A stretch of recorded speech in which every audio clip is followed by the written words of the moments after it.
This is the Polestar 3. Today we'll see what it can do. We'll talk about charging, piloted driving, starting out without a ladder, lighting, acceleration, and also delve deeper into the design aspects.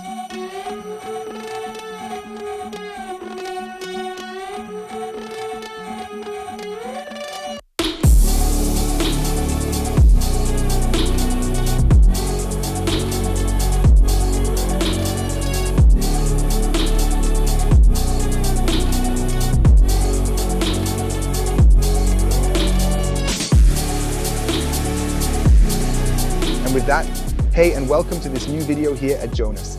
And welcome to the first driving impression of the Polestar 3. We will soon be able to show you the 4, so feel free to subscribe to the channel for free. But today, it's all about the largest vehicle. Even though the 3 technically comes before the 4 numerically, it's actually bigger than the 4. The wheelbase is shorter, so there's quite a bit to discuss, and we'll start that now in a classic roundup. The Polestar 3 starts from €78,590 in the long-range single motor, rear-wheel drive variant with 220 kilowatts power. For €3,000 more, you get the all-wheel drive with 360 kilowatts of power, and if you pay an extra €6,500 on top, you get 380 kilowatts all-wheel drive with the performance package, which means 22-inch wheels and, for example, the Brembo brake system. The vehicle itself we've already shown you statically, but here are 1 or 2 more details. For example, I personally find these sensor surfaces at the front quite cool. And also Thor's hammer design, which is still intact here, unlike in the Polestar 4, where it is depicted separately in the vehicle's bodywork. That looks really cool, but also particularly special because if we imagine that the EX90 from Volvo is the direct competitor or even the direct rival, the direct sister model to this vehicle here, it comes across as more conventional, while the Polestar 3 here truly draws significant attention. The upgrades, which Polestar itself calls the exhibition packages, are also causing quite a stir. For example, the Pilot package, the Plus package, or the Pro package, each of which ends up costing several €1,000s, can very quickly elevate the overall vehicle price tag to well over the €100,000 mark. Remarkable is the optional Pilot package with LiDAR. It will be available optionally mid-next year on top of the Pilot package. This means you then pay just under €8,000 for all assistance systems, but also get a LiDAR sensor on top and additional sensors under the mirrors, which ensure a higher resolution environment and a more advanced pilot system. What I personally find genuinely cool are the headlights. They come optionally with 1.3 megapixel HD pixel LED headlights. This way they can then block out oncoming traffic significantly more precisely. But what I think is nonsense is the AC charging cable for €200, because apparently the car comes without a cable as standard. Visually, Polestar once again strikes a compromise with the Polestar 3, because with a height of 1.60 m, an SUV of this size is actually not that tall. And with a wheelbase of under 2.99 m to be precise, only 2.89 m, it's not that long, even shorter than the Polestar 4. And this, even though it can deliver 11 kilowatt hours more gross battery capacity. From the back, you can see the sharply sloping rear end and then a very attractively extended light strip. And that has both an even more beautiful light animation at nighttime and a very, very outstanding visual appearance. The trunk, with its stated 484 litres of space, is actually not the largest for the vehicle's overall dimensions. A BMW iX offers about 500 litres, an Audi e-tron over 600. You can see that more value was placed on design here, and even the frunk can provide some relief with 32 litres. But we shouldn't sugarcoat everything. Inside, you can clearly feel that the 3 comes before the 4, because this means you still have a vertical display here. I like the landscape format in Polestar 4, which I could already show you in the studio back then and soon in the driving impression as well. Still, the display here is nicely high resolution, featuring the familiar layout with the map always prominently displayed and the widgets positioned right underneath. It operates on Android Automotive, which indicates that you have access to the entire Google Play Store, complete with all the apps specifically optimized for use in vehicles. And so, for example, watching YouTube videos during a charging break, sure, slightly reduced on this large screen. Or you use the Spotify app while driving to listen to, for example, the mileage eaters. The material feel and the layout of the interior are, as always, very high quality, and it indeed makes a very, very good impression. Everything you touch feels good. Plus, I also find the small details, such as the illuminated Bowers & Wilkins logo, particularly nice if you have opted for that optional package. Very, very stylish. It lights up at night, just like the diffuse lighting underneath. Fortunately, they're also available in the second row. I particularly love it when the front ambient lighting extends to the back. And here you have very, very much space. There's no third row of seats like in the Volvo EX90. In return, more space here in the second row of seats. And this nice large glass roof, currently without a sunshade and without electrochromatic dimming, but standard. I like it back here. I can tuck my feet nicely under the front seat. I have climate control for the third zone over here. Additionally, I have USB-C ports down below. And as always, there are practical and convenient comfort features like a center armrest with those very handy cup holders. Here too, there's a generous amount of headroom, even though the roof slopes noticeably down at the back. I almost thought there would be less. What I miss a bit is the adjustment of the backrests, because they are always at the same angle. But it's comfortable, to be honest, and there are ISOFIX points on the outer seats, but not on the front passenger seat. That's it for the interior. I'll jump up front and we'll talk about the enemy. The first air suspension in a Polestar can, of course, be tested nowhere better than here on an Alpine pass road. Go a bit into the curves, check how it behaves when absorbing the bumps, especially looking at the various setting options available. Because you can see it here in the middle display, I can choose between standard, agile, and firm. And I'll put it this way, with standard, if I take the curve down here, the whole vehicle sways a lot more. So, when you turn left here, you can really feel it pulling the passenger strongly downwards. Agile is a very subtle blend of both, meaning you still have a comfortable suspension. You can tell there's still a decent amount of suspension travel, but it goes in a bit firmer. And then when I notice here, then I can really take a curve like this quite well. I don't sink in as much, have better traction, and also a noticeably improved feel for the road. Additionally, I have the ability to adjust the steering resistance to be light, medium, or firm. This entire setup allows for a really excellent configuration here. Additionally, I have the ability to either optimize the range or choose a high-performance drive instead, depending on my needs. Means I have the option to always drive with all-wheel drive here. The version I currently have is the 380 kV one, equipped with corresponding all-wheel drive and a dual-clutch differential at the rear. This means the vehicle can, depending on the specific situation, selectively reduce power to each individual wheel, ensuring that in cases of slippage or while maneuvering through corners, you can adjust the whole thing, and you really notice it here, especially in the curvy parts when you hit the gas, because it differentiates strongly between the inner and outer wheel. In the differential, normally in these vehicles, more is managed through the brake.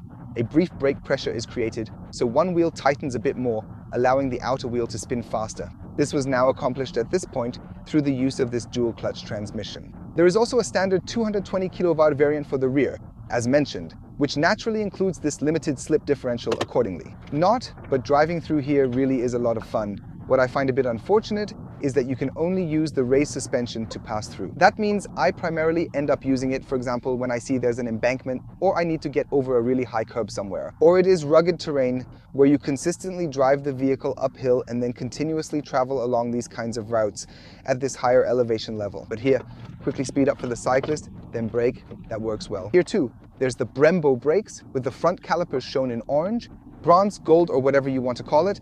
Officially, the color is known as Swedish gold, just like the belts. And that really packs a punch. Also, speaking of belts, let's talk about the seats. They are also super comfortable. We have the optional wool trim here. You saw it briefly inside. That feels very comfortable to the touch. And there's even a Bowers & Wilkins speaker embedded right in the headrest if you choose the optional package. And that's really quite good. Nearly on par with the BMW i7, I would confidently say. There's so far the best sound system I have ever tested anywhere. This one here just doesn't quite match up in terms of bass and the differentiation between the various sound profiles. But that is really, really good, what has been put into this. And then there are little highlights like that Bowers & Wilkins tower up front. That does make a difference, but the seats provide good lateral support and are, of course, leather-free in that area. But it has to be said, the air conditioning and the massage features are sadly only available if you actively choose the leather seats, given that both the faux leather and the seats here. This material isn't available, unfortunately. I find it a bit unfair that choices are made just based on the fabric. Feel free to share your thoughts and opinions in the comments about it. It's genuinely a lot of fun to drive around in. And it's got great acceleration with 380 kilowatts. Let's move on to charging and unlocking. Of course, here's the charging station with the Mango Energy card. People always ask, Jonas, why do you actually use it? And then I say, if you're not on the road too often, and that's a lot of you out there, then it really pays off to have a charging card that distinguishes between AC and DC and gives you the option to, especially when within the city, not having to pay the higher price you would normally have to on the road. And yes, we are only discussing charging because unfortunately we don't have the chance to fully deplete the car's battery during this specific event. We're at 47% here at the charging station.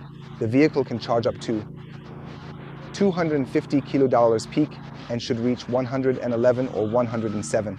Can charge a kilowatt-hour battery from 10 to 80% in approximately 30 minutes. So it should mean that you have a relatively fast-dropping charging curve. And so I'll go behind here and tell you, while the vehicle is still connecting, how much we are charging with right now. In the AC range, the Polestar 3 can only be charged with 11 kilowatts. And then I honestly think, given the size of the battery, it would be nice to go up to 22 kilowatts, because then you could fully recharge in just 5 hours in the inner city. And now here. At 48% charge, the vehicle is still accelerating. We're currently at 160, 170. Yes, briefly went up to 170. I'll film over it for you. So, dropped back down to 164. Kilowatt charging capacity. That's fine.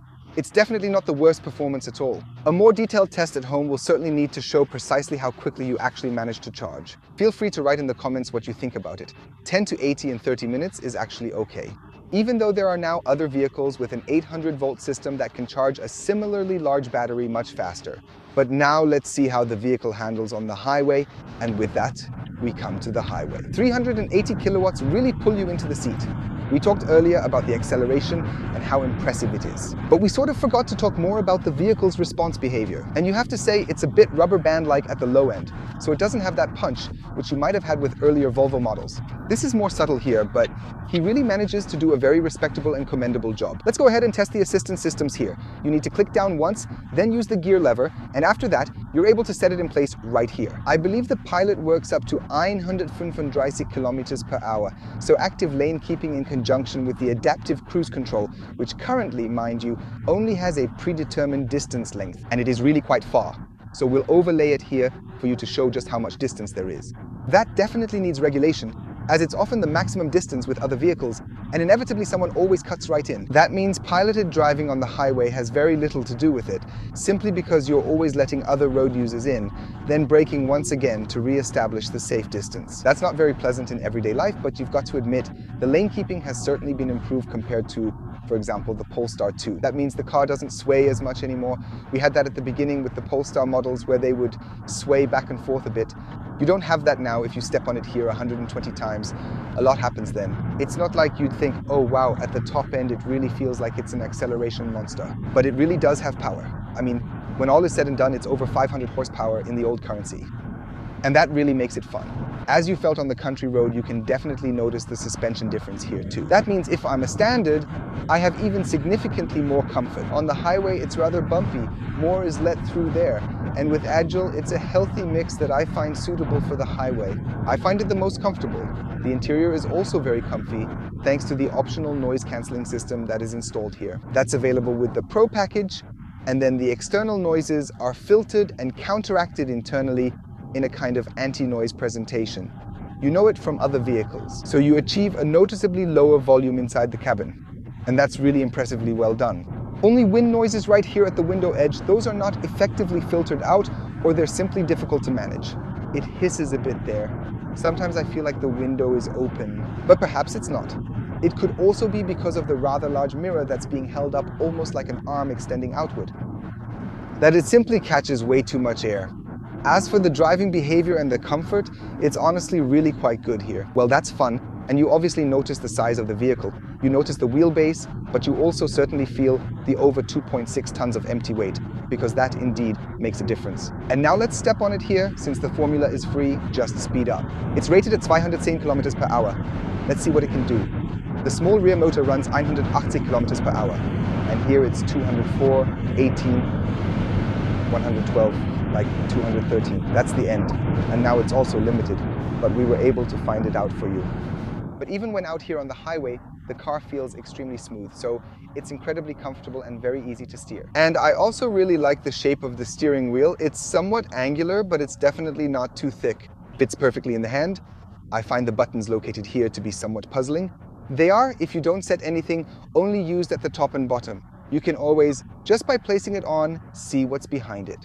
For the steering wheel and mirror adjustments, the right and left buttons are added. And then you could, for example, just add the distance on the left or on the right, like volume or the next track. You always have to adjust the volume down here on the rotary push control accordingly. And volume is a good hint, so be sure to check out Die Kilometer Fresse on Spotify, Apple Music, or whichever platform you prefer to listen to podcasts.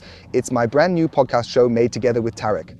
By now, when this video goes online, we already have 3 episodes, and the 4th one is coming this week. We're busy producing podcasts. It's a lot of fun. I'll put the link in the description of the video. You can find it on all platforms. We would be happy if you just give it a listen. With an average consumption of around 25 kilowatt hours per 100 kilometers for our 150 kilometers that we're driving today as part of the event. It's okay for the size of the vehicle, but considering how aerodynamically optimized it is with the air intake and everything I showed earlier, it's a bit high up front and on that highway stretch, where we drove 200 for a stretch and 130 for another due to limits, we had an average consumption of 29 kilowatt hours. I'm quite curious to see how that will work out in everyday life. And one more word about the unfortunate absence of it here, as I hinted at earlier. It's supposed to be released next year and is essentially an option that you can keep open to perhaps enable more autonomous driving capabilities in the future. Meaning, even if it comes out next year and you can order it, it doesn't necessarily mean it will have more features.